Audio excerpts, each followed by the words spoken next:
consulted several times. That's your name. Yeah. Oh, it's got my notes on it. Maybe I should just read the ingredients of. Welcome to video. Fuck that. Now, before I begin, I would like to call upon Jonathan Taylor, Earl of Buckingham, Simon Perrell, Don't know where he's gone. and Captain Bell. You are permitted to heckle and interrupt me at any time, considering what I have put you through for the past 3 years. This is a collection of pieces I've written over the past X number of years, and I wanted to string it along. It probably doesn't make sense. You'll just have to bear with that. But I've entitled it For the Love of Belfast. Now, everything I tell you is based on something true. That doesn't mean to say I'm going to tell it truthfully. Someone once wrote to me 3 words. Magic happens everywhere. Magic happens so often in Belfast. Take a walk through Belfast. Or, even better, take a bus. And here's a piece called Busman. I've beaten up a car, skittered up alongside the bus. "That wasn't a turn for you!" shouted its lady driver. "It was a friggin' bus lane!" retorted our busman. "I'm going to report you!" threatened beaten lady. "I can report all you like!" shouted busman. King among men, that man. It's at times like this I know I'm back in Belfast. It's not just on buses, however. Make your way through the neighbourhoods and the shopping areas, an assortment of characters and colours, cynicism and humour appear everywhere. Some people are absolutely wonderful. "Everybody talks about everybody," said Anne, and as she passed me a penguin biscuit. "You're as my mum calls me," said Kim. "You're that winning lottery ticket that no one ever finds." Some people are absolutely vile, however. Mrs. Hill was called all the naughty names under the sun. A bitch, a witch, a whore, a turd, a fanny, a willy, a cocksucker down at the docks, a cocksucker down at the docks, getting blasted up the arse. A cum guzzler, a vat of cum in your rhyme. A twit, a twat, a ball, a set of balls, a big ball bag, a slag, a slut, a muncher of chocolate poo, a lesbo, a dyke, a dickhead, a dick sucker, a mother of slags under the sewer, a horny businesswoman prone to violence, a shit, and a wanker. Again I stress, magic happens everywhere. Occasionally, it can be wonderful. Friday, 12th of September 2008. Throughout the night, Claire and I danced. There was nothing else but us friends. From all the potential lead-ons, from all the scarring of our hearts, we were with each other, we were safe. Sometimes this magic can be quite dark. Wednesday, 25th of July 2007. Death was the only option, and the least likely to be consulted. Why was it chosen? But magic is always there. Want further proof? How about a time when you feel ashamed to be who you are? When the one thing you truly want is denied to you, no matter how much you feel entitled to it.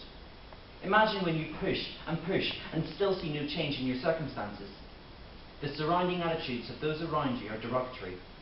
Think of those who you imagine will be by your side, and they aren't. Instead, they press for better results, cause friction with your ideas, and insist on you repressing all the emotions you can't help but have. Then there's a girl, Shona. Younger than you, stronger than you, more ginger than you. From her comes the words and consideration you desperately need. A form of magic I've never experienced before. And because of her, I've made a fictional account of her teenage life. Friday, 30th of August 2002. I guess I'm changing. Something's going on in me. I don't know what. It's just I'm getting this feeling that things are going to be different this year. So many things are going to be different. Not in a bad way, but not in a good way either. I don't know how to say it. Just, there's something going on in me. It's like excitement, but I can't control it. Or I can. It's like a calm excitement. I don't know. I have to wait. This was based on a girl who did for me more than she realizes. She made me see so much good. Then she sugar-coated Belfast for me. The ground always matched the sky. The buildings stood part of the city's new image. And I was a citizen of this place. Something to be proud of. As mentioned before, it was difficult when others, were attempting to sway me into what they wanted. And for once, a sense of pride was in me that no one ordered, no one asked for, and I found it. It was mine. I once fell in love with Belfast.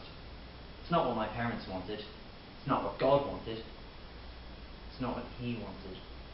And I have to remember that the people I've just mentioned, they always get what they want. Beside rising water, Chris fell in love with Stephen. I haven't forgotten that afternoon. I'm not sure I want to. That boy, he did everything. He smiled, he remained pretty, he placed the sun where it would shine, only in us two. He organised the breeze around us to be perfect. He instructed the citizens of Belfast to walk about, creating an isolation just for the two of us, making sure that no matter what the rest of the universe carried on with, we would be left to adore each other. Hang on. If you love Belfast so much, Chris, why the hell did you come to Leicester? Well, sometimes getting to miss the place makes you realise what it really is. I was going to sing this for you, but I don't know if I can sing it. Do you want me to sing it? Yes! Okay, bugger. Well then, it's going to be an extra long drink here. How love I get to drink? This is an amusing loyalist song, because it's great being Protestant. Just ask my mother. Here we go. It was on the 12th when the Pope shit himself in the middle of the Shankill Road. You don't know it. He was eating currant buns when he heard the orange guns, so he pulled up his knickers and run. Shut up. Magic happens everywhere, especially in Belfast. Just come and join me sometime. You'll see. So, as Rihanna once said, put on your pretty lights. We're in the city of wonder. And here, I leave you with good wishes, a happy Easter, and a reinforcement of my ideology that magic does happen everywhere. If you take anything from this, may it be from the master of storytelling, Roald Dahl. And above all, watch with glittering eyes the whole world around you, because the greatest secrets are always hidden in the most unlikely places. Those who don't believe in magic will never find it. Have a great vacation, everyone.